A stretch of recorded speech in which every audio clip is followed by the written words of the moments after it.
U miratua në kuvend projekt rezoluta për shpalljen e Iranit, shtet financues të terrorizmit me 79 vota pro. Partia Demokratike nuk mori pjesë në votim me arsyetimin se është e palishme e thirrur në kundërshtime rregullore në kuvendit. Ndërkohë kryetari i saj Sali Berisha ka publikuar në rrjetet sociale deklaratën zyrtare të Partisë Demokratike për shpalljen e gardës revolucionare të regjimit diktatorial të Teheranit si organizatë terroriste.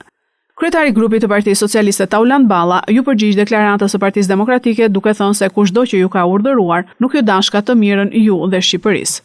Keqardhje për mungesën sot në këtë seancë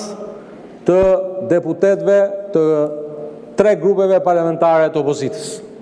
të cilët nuk ditën që në një moment solem të një qëndrimi të domosdoshëm urgjent me njëhershëm të Shqipërisë, për krah Shteteve të Bashkuara të Amerikës,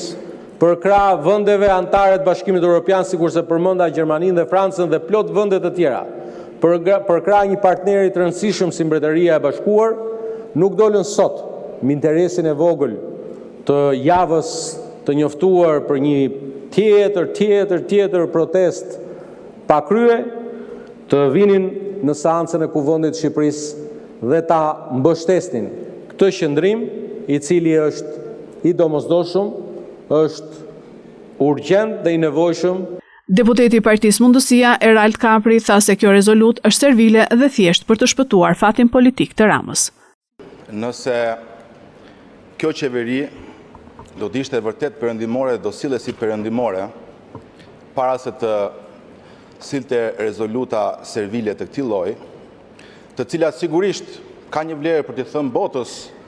që Shqipëria është pjesë e perëndimit, por në fakt ne e kuptojmë që këto rezoluta që janë bërë të njëra pas njëshme, është thjesht për të shpëtuar fatin politik të Edi Ramës, në atë e dim që çfarë do ndodhi së shpejti dhe nevoja për të treguar sa më shumë servil në sytë e perëndimorëve na bën që të sillet dhe rezoluta të tilla. Fakt është shumë qesherake kur e mendon që ne bëjmë një rezolut kundër Iranit dhe Irani na ka sulmuar parlamentin madje, dhe asnjë nga maxhoranca nuk kërkon mbledhjen e Këshillit të Sigurisë Kombëtare.